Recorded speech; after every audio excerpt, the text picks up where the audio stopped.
Hello, everybody. I usually do not do children cases. It's really hard for me to cover children, but in this case, Sebastian Rogers is still missing, so I want to dive into it and help bring more awareness than there already is.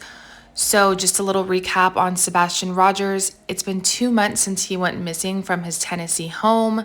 What started out as a normal day ended up being a complete nightmare when the mother, Katie Proudfoot, went to wake up her 15-year-old son, which is Sebastian Rogers, on the morning of February 26th. His bed was empty and he was nowhere to be found. Sebastian, who has high functioning autism, is described by his mother as being very smart and not as mischievous.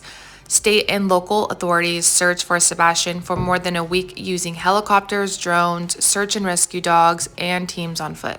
After the search was scaled back, a new search effort led investigators across state line to a Kentucky landfill. Amber alerts were issued to try to track down the teenager and bring him home safely, but so far, he is yet to be found. So what do we know so far? Sebastian has not been seen in person or on camera since his disappearance on February 26th. The mom, Ms. Proudfoot, did an interview and said the family went to sleep at their home in Hendersonville the night before he vanished, but when they woke up the morning of February 26th, he was gone. She said she found her son's bed empty and then called her husband, who was at work. She said that she couldn't find him, and he asked, "What do you mean?" She told him he wasn't in the home. She said she searched the entire house but just could not find him. She said her son doesn't run and he's not a runner. He's never run away before. She said, "I don't know why he would walk out that door." So a massive search has been underway for Sebastian for 5 weeks with state and local authorities using helicopters, drones, search and rescue dogs. Authorities even blasted his favorite song, "Eye of the Tiger," while searching in different areas to call out for him. But still, no sign of Sebastian. Now, as you can imagine, there's lots of drama with this case. A lot of people think the parents have something to do with it. And when I say parents, I mean the mom, because the stepdad was at work and the father of Sebastian lives somewhere else. So a lot of speculation around the mother, but I'm going to play their interview. Who really want to know, okay, how did this happen?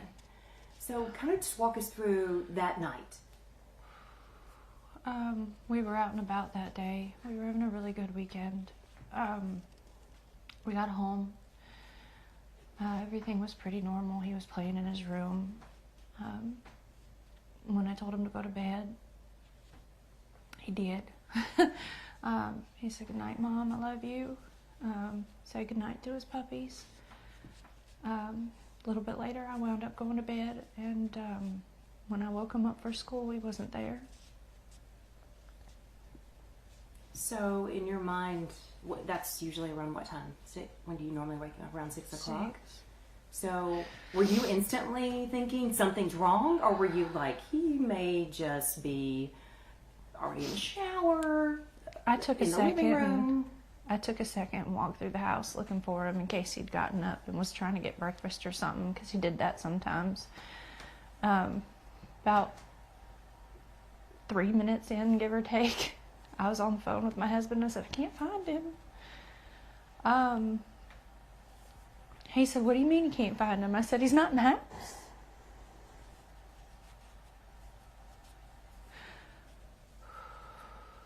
And so at that point, is that when you call 911, or what's going through your mind? While we were on the phone, and I was like, "Is he on the other side of the bed?" The normal places he may be in the house, and he wasn't. So I was like, "Okay, well, hold on a minute." And immediately after that, we called the sheriff's department and made the report. I ran all over the house, outside, inside. I looked in every closet. Within minutes, they were here. They responded within minutes, and here we go. So you said you were on the phone with her, so Yes, you were not home? No, ma'am. Okay. I was at work. I'm a tower crane operator, and I was working in Memphis at the St. Jude Project. So it's, I have an earpiece in that talks to my phone. I have another earpiece in that does the radios. So when she was talking to me, it was like, what? I was confused. We talked about where he could possibly be, and then we went from there and led to calling the cops, and here we are now. And within minutes, they're there at the home. Yes, ma'am. It was rapid fire. They had cars. They They had lied cars from here down to the main road, as far as I could tell. So what's going through both of your minds? I mean, are we panicking? Is it this, oh, I think he's probably at a neighbor's house, or what are you thinking? My son doesn't run. He's not a runner. He's never run away before. I don't know why. I don't know why he walked out that door. I mean, he's a good kid. He's not a mischievous child by any means. But there's answers to questions that have no answers, or questions with no answers right now that we are searching for desperately, and we just don't have that. So the mother wakes up around 6 a.m. and cannot find Sebastian anywhere. She's panicking. She's running around the house. She's looking for him. She notices that all the doors are locked besides the front door, because the front door has one of those key codes. So you have to type in the code to go in or out. So apparently that's the only way Sebastian could have left that house. But yet there is no video footage, no ring cameras that caught Sebastian leaving the home that night. For the love of God, I wished I had an answer. I wished we had something to go off of, So, but we Chris, don't. I asked Seth this a few weeks ago, and Mhm. so just no I'm thought gonna hear you out. in your gut, spit it out. Doesn't matter if it sounds completely off the wall. What is your knee-jerk reaction to what happened? Sebastian walked out of the house, stepped off the porch, and has vanished into thin air. That is what I think, because that is what I know. But what do you mean you know? I've been part of the investigation since day one. Okay. And if anybody else out there that's got some information in regards to where Sebastian has went, because last time I Right, checked, but there's are not you one shred of confirming that you know evidence. he walked off the porch is what I'm asking.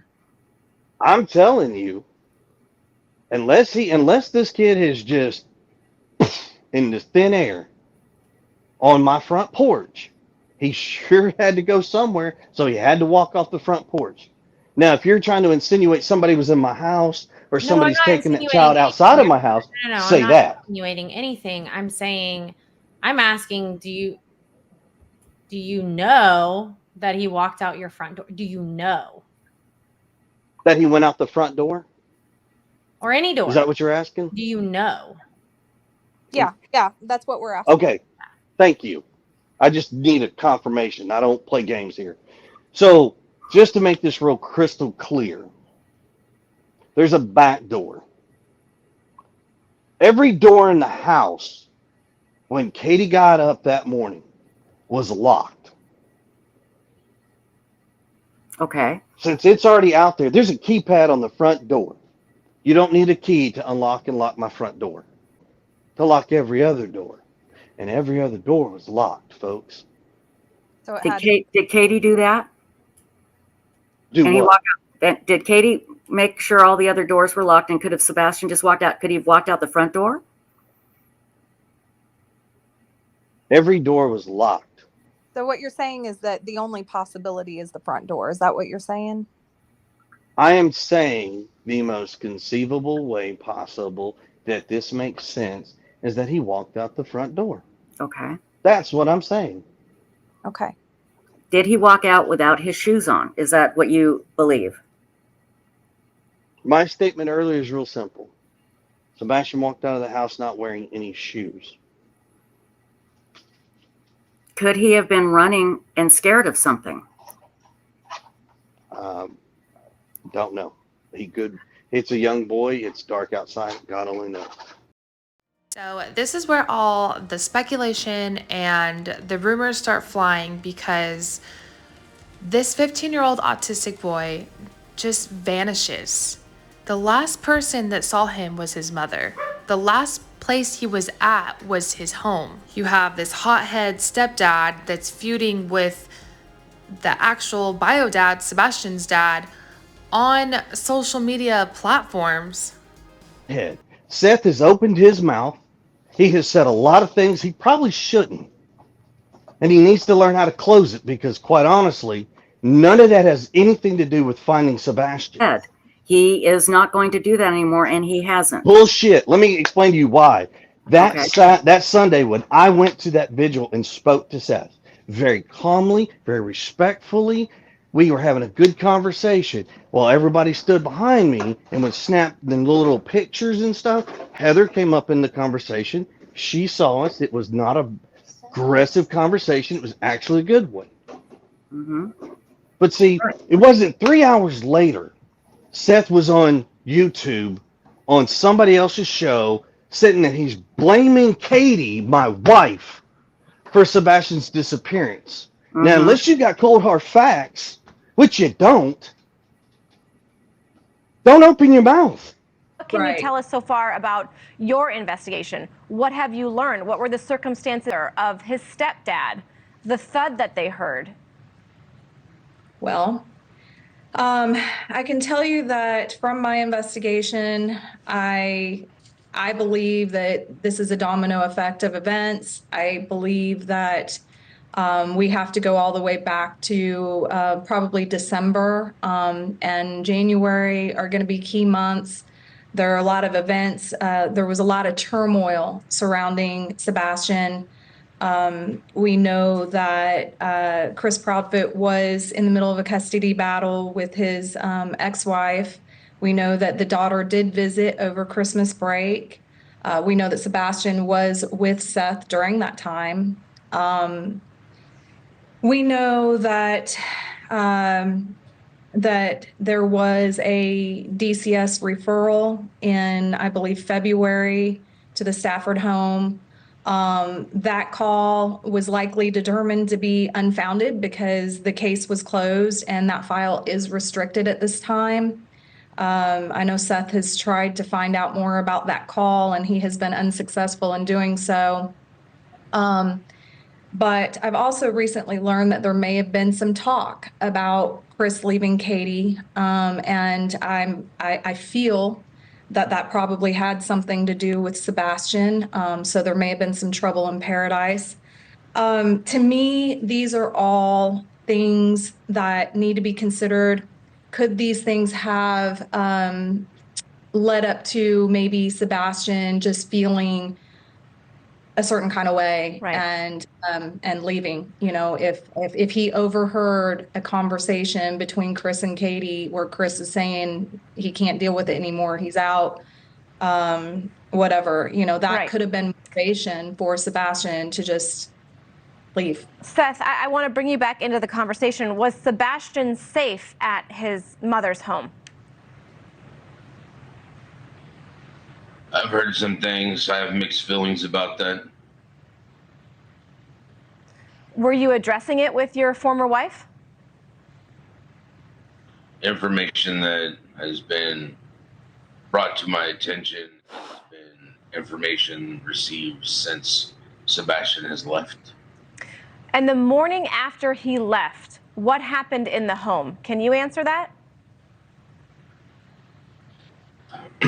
I know that I received a phone call on my cell phone that I didn't get until I got off of work. Everything else would be law enforcement or speaking to Chris Proudfoot to figure out what happened.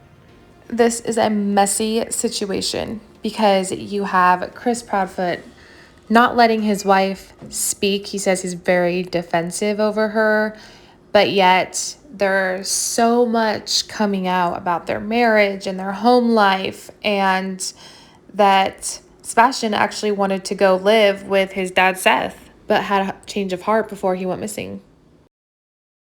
Was he planning to go live with Seth? Yes. Was he excited about it?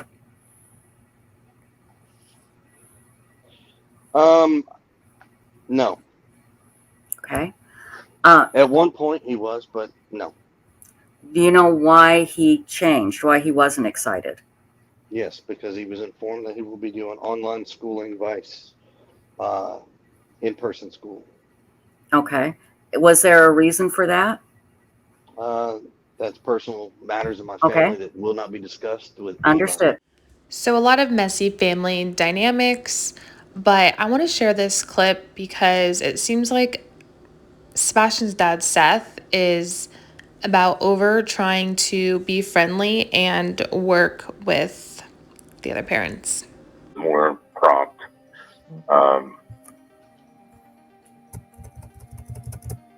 If I send you an email on Monday and Tuesday, I'm not willing to wait a week to get a response back. I mean, that's unacceptable when we're trying to find Sebastian, buddy. I understand what you're saying. I respect that. But when it comes to you asking people to come into my house on my property, who I don't know Adam from Eve, and I really don't care what certification, who can vouch for these people, I don't care. I'm going to do exactly what I have always been doing. You send that to me, Okay, we're going to well, review it, and then we're going to send it to we'll law interrupt you, enforcement. Chris. Let Okay. law enforcement go that Because, route, the and then when law spokesperson enforcement comes, speak for us doesn't Hold on. need to be on your property. Hold see, on, this Chris. is Chris, hold on one second. Hold on. Seth, what did you say? I said the person to be our spokesman to speak for all three of us doesn't need to be on your property. Okay, But Chris. yeah, you're you correct. haven't You spoken are very correct. to him. I have spoken to him, When? and I'm going to make this public. I am back working, and I have work hours. I also have to sleep, and unfortunately, I will do what I When did can you speak as with I him, can Chris? when I can. I'm sorry, Seth, go ahead. When did you speak with him, Chris? What has that got to do with finding Sebastian?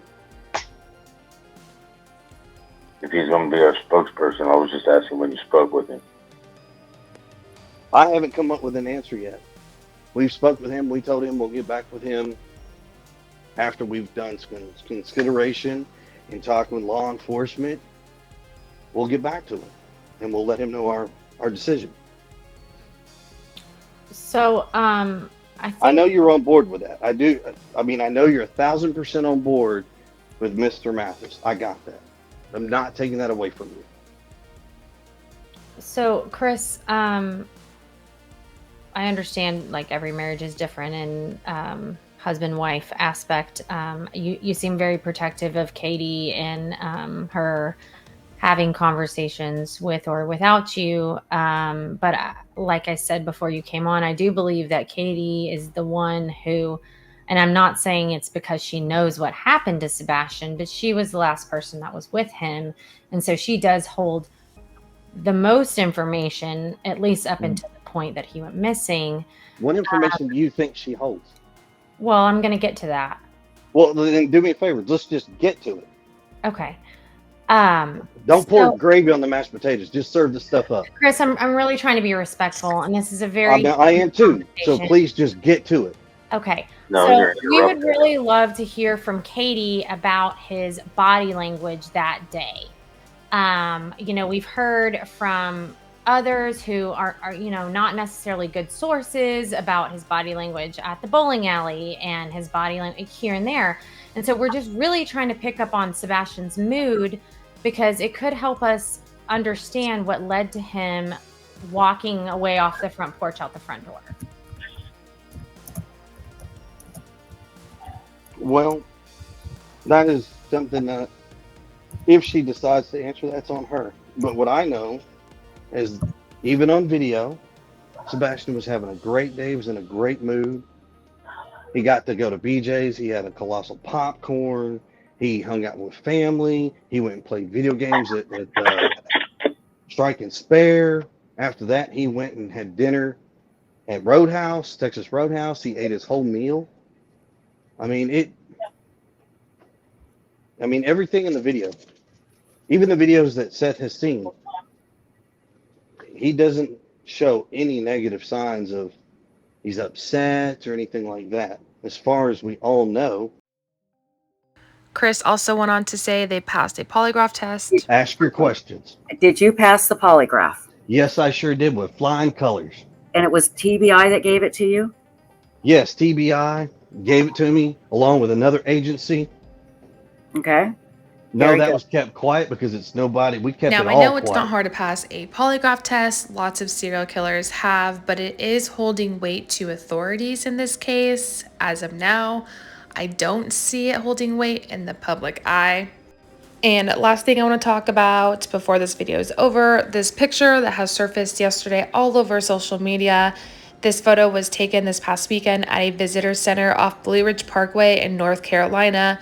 People think this looks just like Sebastian Rogers, which it totally does.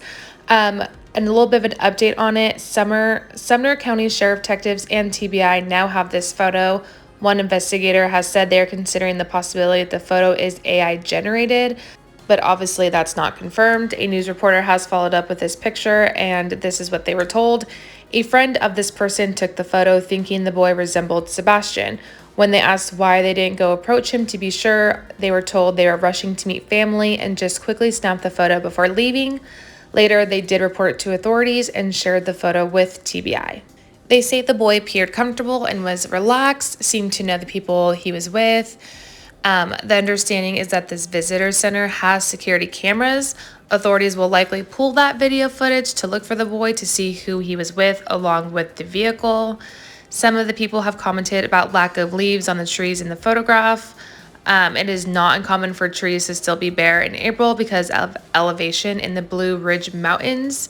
Since Sebastian vanished, authorities have received so many photos and potential sightings, and all of them have been vetted. So we will see what comes from this picture, but you never know. I will stay up to date on it. I will post updates. Now that I have fully threw myself into this case, I'm determined for answers. I totally just did not want to cover it because kids are so hard for me, but now I just feel so invested, just like all of you. So I also want to add, there is so much more information about this case, about the families, about the parents, but I just wanted to post straight facts and the words that were coming out of the parents' mouths. I did a lot of clips in this video. I will post those links in my description because they did come from amazing creators here on YouTube. But again, guys, pray for Sebastian, pray he is found, and thank you so much for watching.